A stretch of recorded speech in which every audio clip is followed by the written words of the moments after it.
안녕하세요. 막내 아들 양송이 스프 아빠입니다. 오늘은 어머니 병원비가 아까운 둘째 아들의 사연을 이야기해 보겠습니다. 노년도 행복하고 멋지게 살 권리가 있습니다. 어르신분들 늘 건강하시고 항상 화이팅입니다. 구독과 좋아요 버튼 부탁드립니다. 서울 외곽의 작은 병원, 낡은 건물 3층 병실에서 강정의 여사는 간신히 숨을 고르며 병상에 누워 있었다. 78세의 그녀는 평생 시장 좌판에서 떡을 팔며 6남매를 키워냈다. 새벽 4시부터 밤늦게까지 손이 트고 발이 부어도 멈추지 않았던 어머니였다. 병상 옆에는 6남매가 모두 모여 있었다. 첫째 강현수는 지방 공무원으로 성실하게 살아왔지만 형편이 빠듯했다. 아내와 두 아이를 키우며 전셋집에서 겨우 버티고 있는 상황이었다. 둘째 강도윤은 중소기업 임원으로 겉보기엔 여유 있어 보였지만 속사정은 달랐다. 회사가 어려워지면서 그의 처지도 불안했다. 셋째 강미정은 네 아이의 엄마였다. 시댁 눈치에 가정에 매달리느라 여유가 없었다. 넷째 강민호는 사업 실패로 빚더미에 앉았다. 한때는 가족들에게 자랑스러웠던 그였지만 지금은 고개를 들 수 없었다. 다섯째 강지수는 외국에서 파견 근무 중이었는데 어머니 소식을 듣고 급히 귀국했다. 막내 강준호는 신입교사로 순수하고 진지했다. 의사가 병실로 들어왔다. 중년의 내과 전문의는 심각한 표정으로 말했다. 환자분의 회복에는 장기 재활 치료가 필요합니다. 뇌출혈 후유증이 심각해서 최소 6개월에서 1년은 봐야 할 것 같습니다. 비용은 상당히 들 겁니다. 월 300만 원 정도는 각오하셔야 할 것 같습니다. 남매들의 얼굴이 어두워졌다. 현수가 먼저 입을 열었다. 의사 선생님, 정확히 얼마나 오래 치료를 받아야 하나요? 의사는 고개를 저었다. 환자분 연세를 고려하면 더 오래 걸릴 수도 있습니다. 미정이 울음을 터뜨렸다. 엄마 어떡해? 그동안 얼마나 아프셨을까? 도윤이 차가운 목소리로 말했다. 울어서 뭐가 해결돼? 지금 중요한 건 현실적인 문제야. 준호가 형을 쳐다봤다. 형, 그렇게 말하면 안 되잖아요. 지금 엄마가 아프신데. 도윤이 준호를 째려봤다. 네가 뭘 알아? 아직 사회도 제대로 안 나간 주제에. 현수가 중재하려 했다. 자, 싸우지 말고 차근차근 생각해보자. 우리가 힘을 합치면 못할 것도 없어. 민호가 한숨을 쉬었다. 형, 난 지금 당장 5만 원도 없어. 사업 망해서 집도 넘어갈 판이야. 지수가 입을 열었다. 내가 외국에서 번 돈이 좀 있긴 한데 전부 다 쓰기에는 부족할 것 같아. 미정이 다시 울먹였다. 우리가 이럴 때가 아닌데. 엄마가 보시면 얼마나 속상하실까. 그때 정혜 여사가 희미하게 눈을 떴다. 아이들, 너희들 싸우는 소리가 다 들려온다. 남매들이 어머니 곁으로 몰려들었다. 걱정하지 말거라. 어떻게든 될 거야. 어머니의 목소리는 여전히 따뜻했다. 병원비가 문제일 줄 알았지만 더 큰 문제가 있었다. 정혜 여사가 숨겨둔 작은 건물이 있었던 것이다. 시장 근처의 낡은 2층 건물이었지만 위치가 좋아서 팔면 치료비를 충분히 감당할 수 있었다. 남매들은 병원 로비에서 이 사실을 알게 되었다. 현수가 먼저 말을 꺼냈다. 어머니가 그런 건물을 가지고 계셨다니. 우리는 왜 몰랐을까? 지수가 고개를 저었다. 엄마는 평생 우리에게 부담 주기 싫어하셨잖아. 혼자 다 해결하려고 하셨던 거야. 미정이 눈물을 훔쳤다. 그럼 이제 해결됐네. 그 건물 팔면 치료비도 충분하고. 하지만 도윤의 표정은 달랐다. 그는 팔짱을 끼고 단호하게 말했다. 잠깐, 너무 성급하게 결정하지 마. 현수가 의아해했다. 뭐가 성급해? 어머니 건물 팔면 되지 않습니까? 그 돈으로 치료하고도 남을 거야. 도윤이 차가운 목소리로 대답했다. 형, 제발 그런 소리 하지 마. 어머니가 돌아가시면 그 건물은 우리 몫이야. 지금 팔면 손해라고. 순간 로비가 조용해졌다. 남매들이 도윤을 바라봤다. 미정이 먼저 화를 냈다. 무슨 말이야? 지금 중요한 건 돈이 아니라 엄마 생명이잖아. 준호도 믿을 수 없다는 표정이었다. 형, 정말 그런 생각이세요? 도윤은 물러서지 않았다. 현실을 봐. 그 건물은 우리 집안의 마지막 희망이야. 지금 부동산 시세가 얼마나 오르고 있는지 알아? 몇 년만 기다리면 지금의 2배는 받을 수 있어. 현수가 목소리를 높였다. 도윤아, 네가 지금 무슨 소리를 하는 거야? 어머니가 병상에 누워 계시는데 돈 계산을 하고 있어? 민호도 고개를 저었다. 형, 아무리 그래도 그건 아니잖아. 하지만 도윤은 더욱 완강했다. 너희들은 몰라. 내가 회사에서 어떻게 버티고 있는지. 언제 잘릴지 모르는 상황에서 그 건물만이 우리의 버팀목이야. 지금 팔면 우린 정말 끝이야. 지수가 이해하려고 노력했다. 도윤아, 내 사정도 이해해.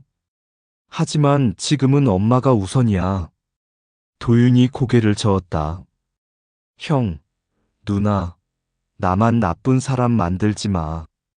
우리 모두 현실적으로 생각해야 해. 미정이 울분을 터뜨렸다.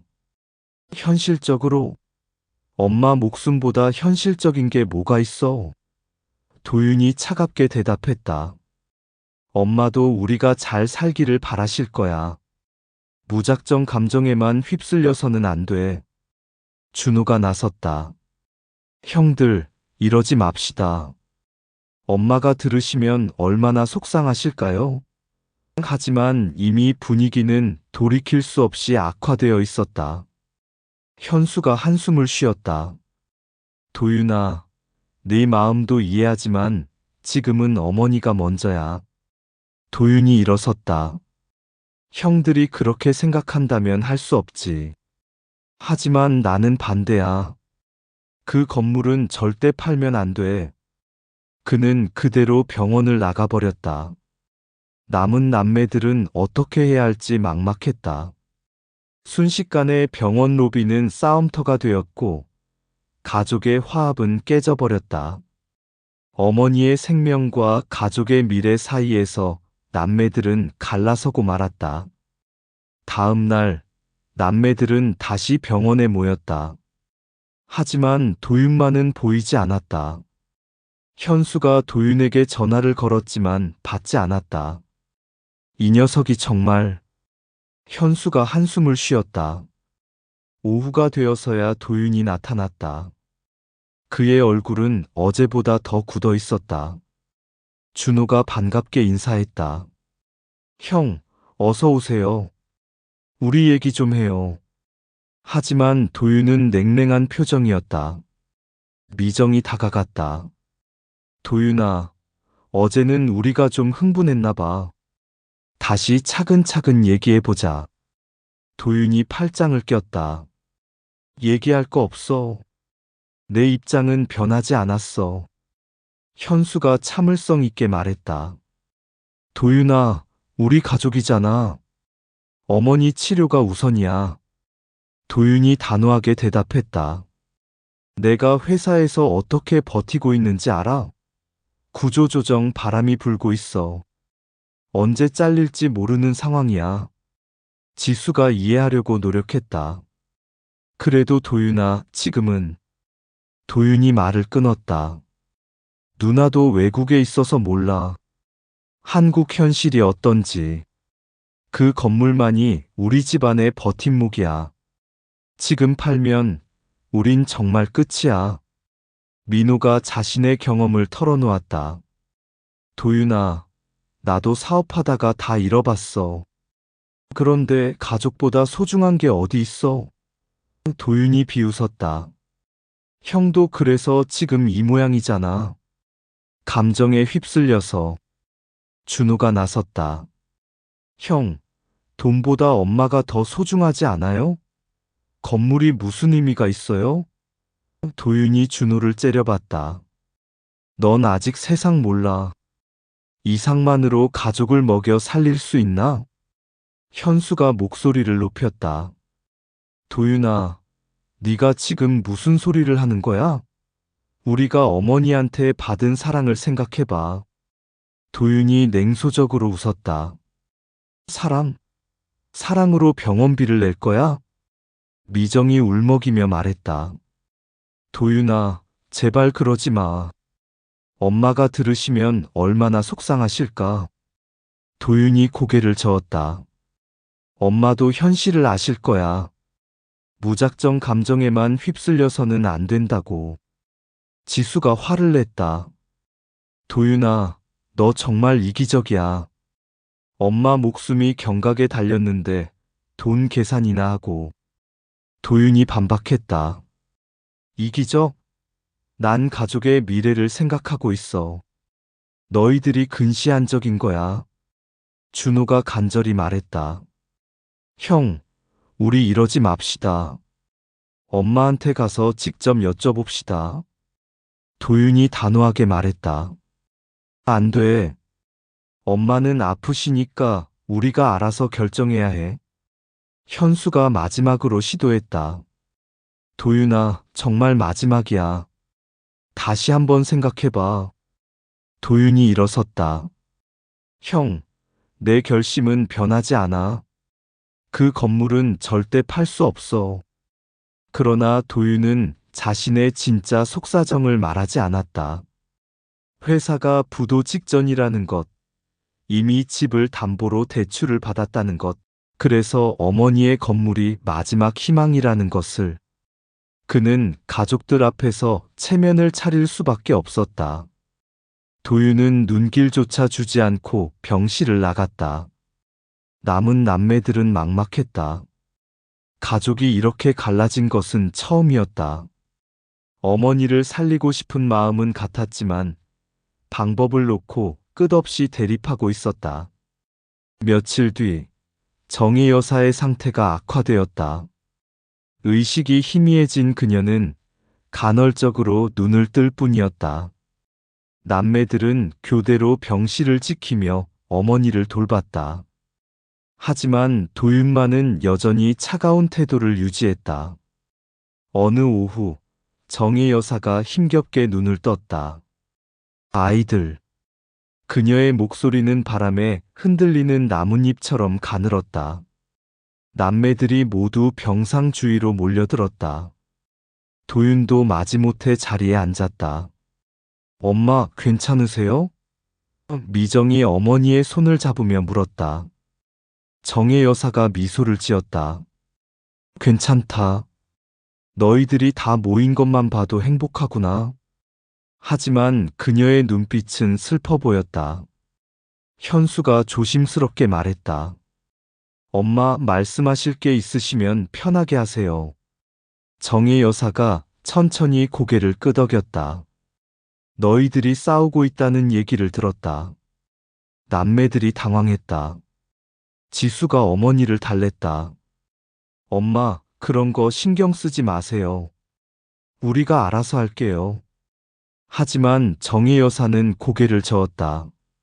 내가 죽어서 너희들이 원수가 되면 어떻게 하니? 엄마, 무슨 말씀을? 준호가 울먹였다. 정희 여사가 힘들게 말을 이어갔다. 나는 재산 때문에 산 게 아니다. 너희 여섯이 의족해 사는 게 내 유일한 바람이었다. 그 목소리는 힘겹고 떨렸지만 방 안은 조용해졌다. 현수가 눈물을 훔쳤다. 엄마, 저희가 잘못했어요. 미정도 울음을 참지 못했다. 엄마, 죄송해요. 정혜 여사가 계속 말했다. 그 건물, 너희들을 위해 모은 거야. 하지만 그것 때문에 너희들이 싸우면 무슨 의미가 있겠니? 민호가 고개를 숙였다. 엄마, 저희가 철없었어요. 지수도 어머니께 사과했다. 엄마, 앞으로는 절대 그러지 않을게요. 하지만 도윤만은 여전히 굳은 표정이었다. 그는 어머니의 말씀을 들으면서도 마음속으로는 다른 생각을 하고 있었다. 정혜 여사가 도윤을 바라봤다. 도윤아. 도윤이 마지못해 대답했다. 네, 엄마. 너도 힘들구나. 엄마가 몰라서 미안하다.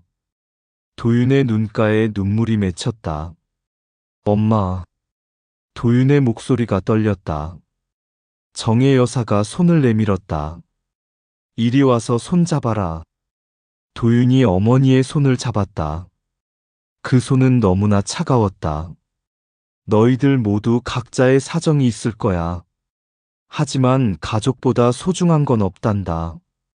정혜 여사의 말에 남매들이 모두 눈물을 흘렸다. 그 건물, 팔아서 치료비로 쓰렴. 그게 엄마 마음이다. 도윤이 눈물을 참으려 했다. 하지만 어머니 앞에서는 더 이상 버틸 수 없었다. 엄마, 죄송해요. 제가 너무 이기적이었어요. 그러나 도윤에게는 여전히 말하지 못한 비밀이 있었다. 회사 부도, 집을 잃을 위기, 그 모든 현실이 그를 올가매고 있었다. 그는 어머니 앞에서도 끝까지 체면을 지키려 했다. 정혜 여사가 힘겹게 말했다. 서로 도우며 살아라. 그게 우리 가족이 살아온 방식이었잖니? 남매들이 모두 고개를 끄덕였다. 하지만 도윤만은 굳게 입술을 깨물고 있었다. 어머니의 간곡한 부탁에도 불구하고 도윤의 마음속 깊은 곳에서는 여전히 갈등이 계속되고 있었다. 가족 사랑과 현실적 절망 사이에서 그는 혼란스러워하고 있었다. 어머니의 간곡한 부탁에도 불구하고 도윤은 끝내 건물 매각에 동의하지 않았다. 그는 법적으로 상속 지분이 있다며 완강히 버텼다. 다른 형제들은 어쩔 수 없이 각자 돈을 긁어 모아 치료비를 마련했다. 현수는 전세금을 빼서 월세로 이사했다. 지수는 외국에서 모은 돈을 모두 털었다. 미정은 시댁에 손을 벌렸고 준호는 학자금 대출을 받았다. 심지어 민호도 마지막 남은 자동차를 팔았다.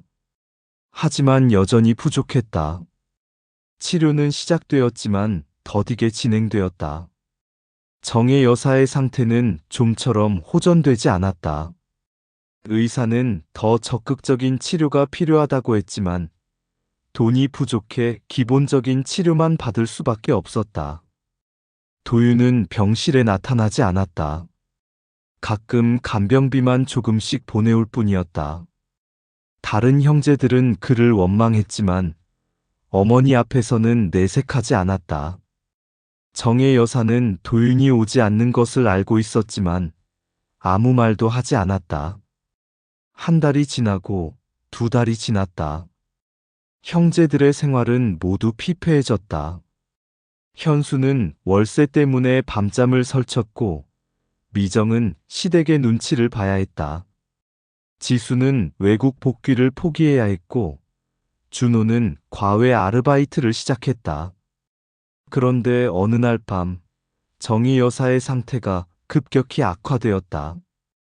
응급실로 옮겨졌지만 이미 늦었다. 의료진의 필사적인 노력에도 불구하고 그녀는 깨어나지 못했다. 현수가 도윤에게 마지막 연락을 했다. 도윤아, 엄마가 위험해. 어서 와.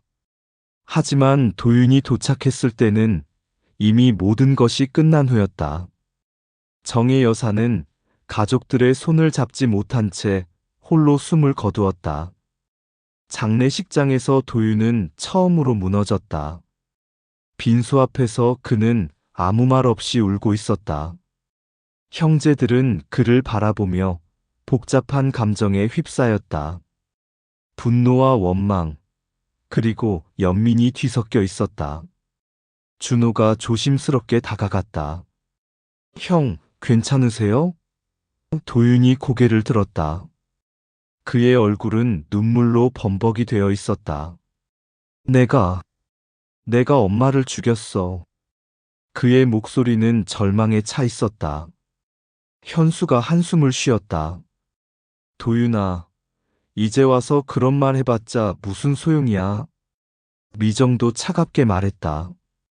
엄마가 살아계실 때 왜 그런 마음이 없었어?